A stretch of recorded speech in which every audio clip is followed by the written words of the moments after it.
ये E20 petrol थोपने के लिए मोदी सरकार पूरी तरह से गुंडागर्दी पे उतर आई है। अभी कुछ दिन पहले मैंने 29 कंपनियों को चिट्ठी लिखी थी। ये 29 वो कंपनियां हैं जो हमारे देश में मोटरसाइकिल बनाती हैं, स्कूटर बनाती हैं, पेट्रोल पे चलने वाले टू व्हीलर बनाती हैं, पेट्रोल पे चलने वाले फोर व्हीलर बनाती हैं, कार बनाती हैं, एसयूवी बनाती हैं। उनसे चिट्ठी में मैंने पूछा था कि भाई ये बता दो साफ साफ लिख के कि क्या आपके 2023 से पहले जो बने हुए व्हीकल हैं उन व्हीकल्स में E20 पेट्रोल इस्तेमाल किया जा सकता है। अगर आप कहते हो हाँ किया जा सकता है, तो अगर हमारी गाड़ी E20 की वजह से खराब होती है तो उसको रिपेयर करने का हर्जाना आप दोगे। अगर आप कहते हो हाँ किया जा सकता है, तो क्या माइलेज में जो ड्रॉप आती है उसका हर्जाना आप दोगे। ये चिट्ठी मैंने इन 29 कंपनियों को लिखी थी। 29 में से लिखित में तो जवाब किसी भी का भी नहीं आया, लेकिन 9 कंपनियों के अधिकारियों के साथ फोन पे मेरी लंबी बातचीत हुई पर्सनली। उन्होंने कहा सर मोदी सरकार खुलेआम धमकी दे रही है। बोले जी सच्चाई टेक्निकली इंजीनियरिंग के पॉइंट ऑफ व्यू से सच्चाई ये है कि अगर आप 2023 के व्हीकल्स के ऊपर अगर आप E20 इस्तेमाल करते हो तो व्हीकल खराब होगा, इंजन खराब होगा, फ्यूल टैंक सिस्टम खराब होगा, माइलेज भी ड्रॉप करेगी। ये सच्चाई है। लेकिन हमें धमकी दी गई है मोदी सरकार के द्वारा कि अगर तुमने ये कहा, अगर तुमने पब्लिकली ये कहा जनता के बीच में, तो फिर देख लो खैर नहीं है, तुम्हारा प्लांट बंद करा देंगे, ईडी की रेड करा देंगे, इनकम टैक्स की रेड करा देंगे, सीबीआई की रेड करा देंगे, तुम्हारी कंपनी बंद करा देंगे। तो बोले जी हम ये लिख के नहीं दे सकते। और बोले अगर ये लिख के दे दे, मोदी सरकार दबाव डाल रही है कि ये लिख के दो कि E20 सेफ है। वो एक मारुति वालों ने लिख के दिया था E20 सेफ है, उनको लेने के देने पड़ गए। कंज्यूमर कोर्ट ने ऑर्डर किया है कि गाड़ी रिप्लेस करके दो।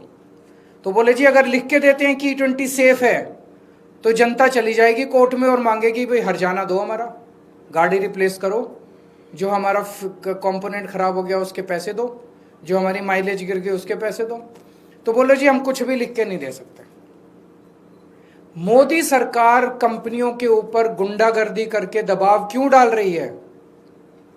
गाड़ी जनता ने खरीदनी, पेट्रोल जनता ने इस्तेमाल करना, फिर मोदी सरकार इथेनॉल को क्यों जबरदस्ती कर रही है?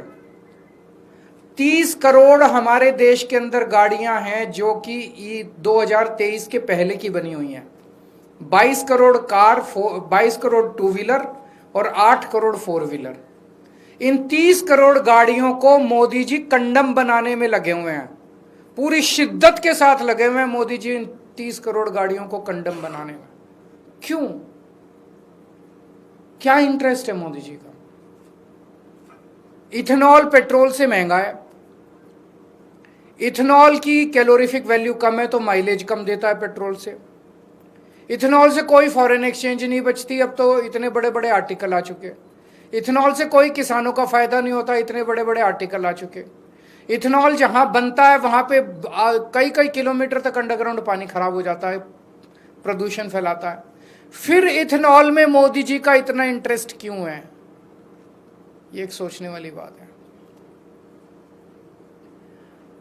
हमने अनाउंस किया था कि हम national town hall against E20 करेंगे शनिवार को। पुलिस पहुंच गई। मोदी जी ने अभी तो शुरू भी नहीं हुआ टाउन हॉल, उसके पहले ही हार मान ली। पुलिस के जरिए वो रुकवाने की कोशिश कर रहे हैं कि ये टाउन हॉल नहीं होना चाहिए। पहले पुलिस पहुंची कॉन्स्टिट्यूशन क्लब वालों के पास, बोले इनको परमिशन मत दो, इनको अप्रूवल मत दो।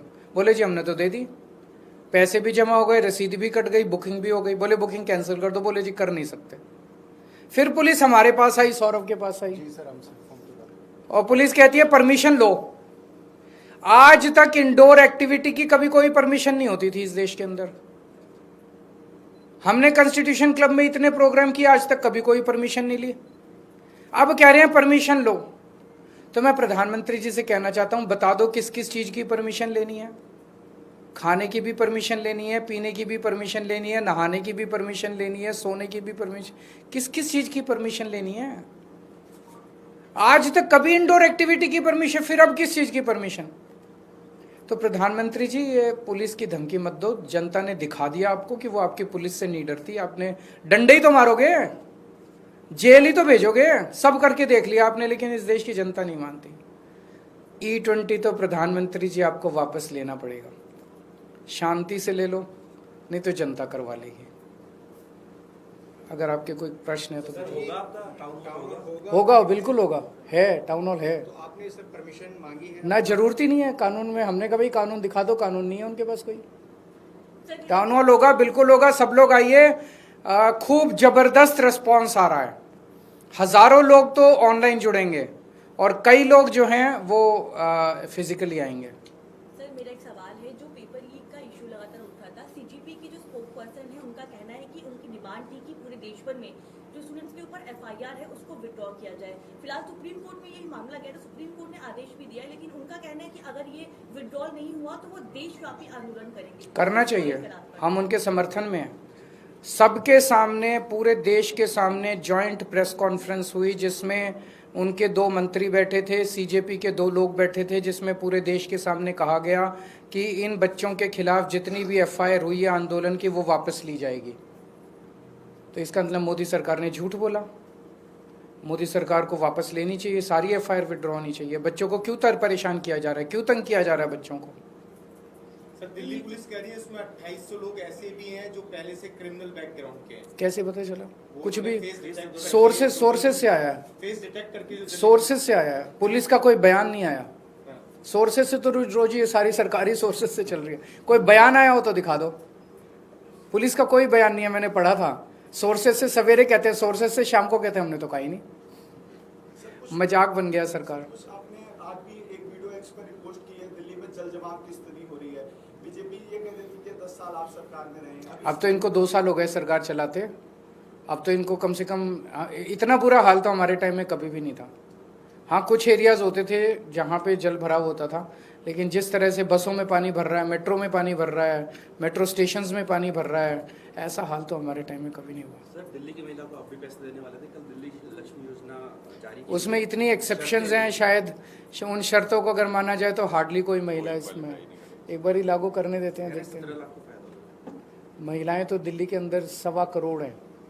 1.25 करोड़ में से अगर 17 लाख महिलाओं को अगर ये दे रहे हैं तो फिर तो बहुत ही कम है। Thank you.